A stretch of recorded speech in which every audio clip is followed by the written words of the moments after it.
Hello, and welcome to episode one of my story. So, in order for me to go through the change I had to make to change my whole life from a negative to a positive, I have to take you way back. Okay. So, this is episode one.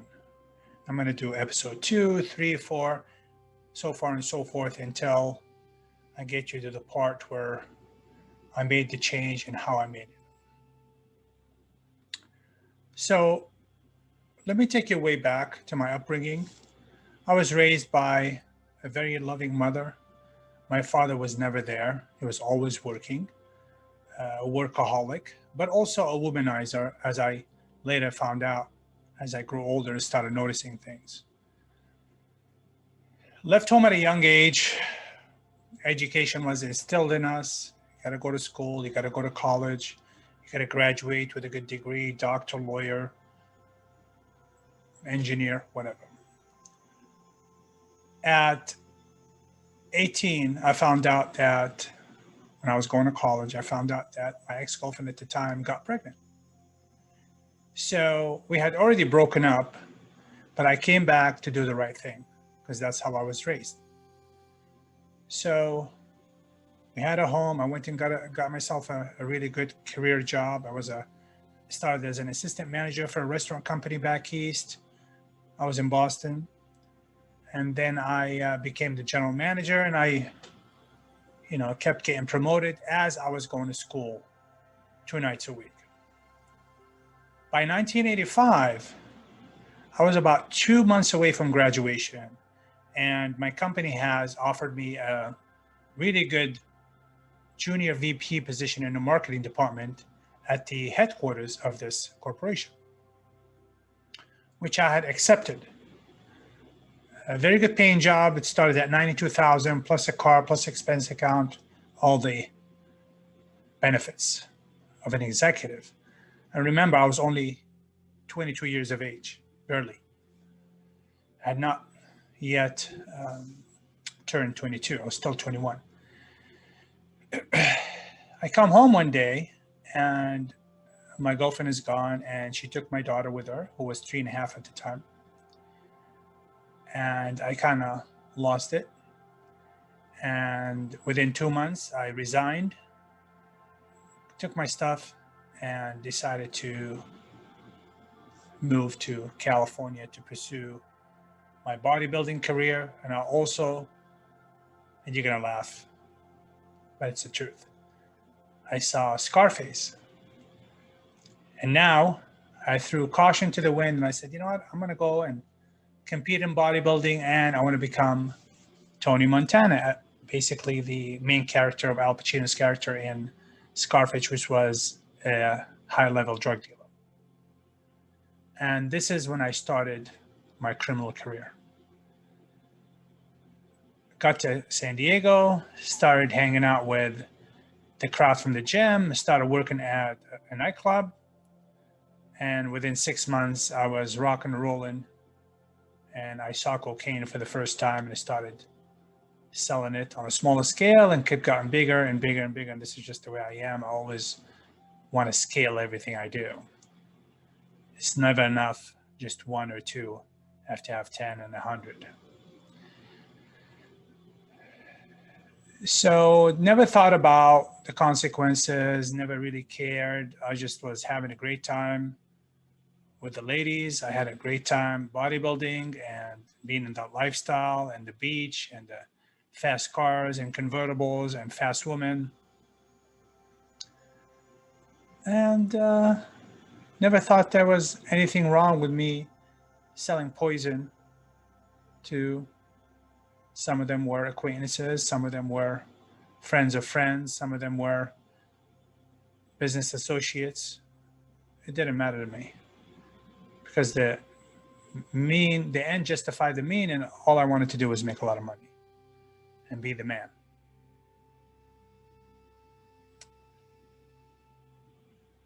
So Tony Montana in Scarface said, you get the money, you get the women, you get the power, Now you get to money, you get to power, you get to power, you get to women. And I really took that to heart.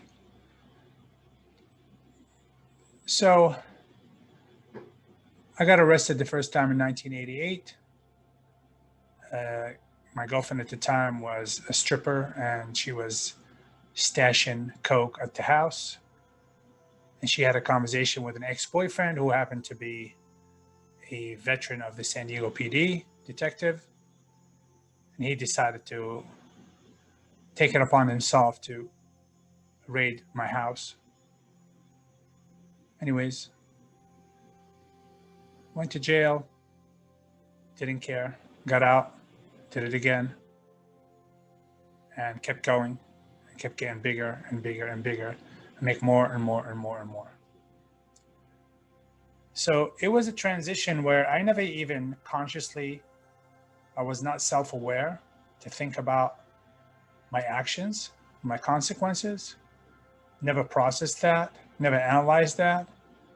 I just went, whatever. I'm having fun, I'm making lots of money, I'm winning. No, I don't like drugs, I don't want to do drugs, but I sure will sell the hell out of it. In 92, I made a transition into marijuana because I did not want to do the 10-year minimum for 50 grams, I think at the time, which was 2 ounces. So I said, no, I can't do the time, don't do the crime, switch to marijuana. And I had bought a second nightclub by this time, so I always had a legal business. It was basically for fun and cover. And then I moved to Hawaii, had a show called Island Dolls, produced it, still selling drugs, doing whatever it takes, hustling. Then moved to Las Vegas, got into the limousine business, and everybody was asking for women. Hired a bunch of women, became a pimp. Then I discovered the internet at the end of 98, beginning of 99, got online and started working with my girlfriend at the time, who was an escort already online. She showed me a few things. I took off and ran with it. Then I became one of the biggest escort agents in Las Vegas with over 200 escorts, a big operation. So you see the transition, right? Gandhi said, your belief become your thought become your word become your actions become your habits become your values, and your values become your destiny. So I believed that I could be Tony Montana. I believed that I could be a drug dealer and make a lot of money. I started thinking about it. I started talking about it. I started taking action. Then it became a habit. Just like you get up, you eat, you sleep. That was my job. And I thought that this is all I could do. And I was happy. I was fine. I was making money. I'd go out every night, have women, whatever I wanted. Living the life, right? Young and dumb and full of you know what. So that continued until 2012 when I decided that I was going to embark on one more time. You hear a lot of criminals talk about this. One more score, one more bank robbery, one more, you fill in the blank, whatever they're into. I'm going to make a shitload of money. I'm going to retire. And that was my goal. I found Orange County to be very lucrative, that I could work for 5 years or accumulate 8 figures in wealth, 10 million or more in cash, and get in and get out, whichever one comes first, the 5 years or the 10 million plus. Until 2017, January 31st, when you see this picture here. This is my mugshot. And until that time, I'm going to be honest, this is what this channel is all about. It's about full honesty, full disclosure, and transparency. Will not be able to help you unless I was 100% honest. I will not be able to help myself unless I was 100% honest, not only with myself, but with you. So what you see here in the mugshot is a lost person that thought he had it all, but was miserable. When I retired 7 months before they arrested me, like you see in this picture on the right, I was miserable. My whole life, I thought if I have an X amount of dollars, I'll be happy. And boy, was that not the case. So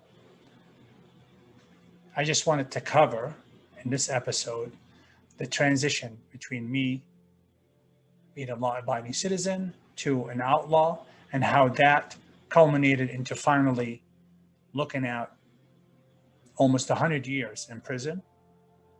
I was facing a lot of time. And I got to tell you, there's no worse feeling than when you're in that cell thinking about how the hell did I go from the White House to the crack house in 2 seconds? How do I go from a good living to merely existing, merely surviving? Just like that. So hopefully this gave you a little insight on at least the transition and how it got worse and worse and worse, and I did not care. The more I got away with it, the more I did, until it all came to a head January 31st, 2017.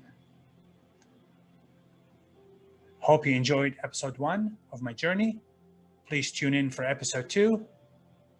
And I urge you to leave me a comment, question, whatever you want to do. I'm here to help. Please stay healthy, stay safe, and stay happy.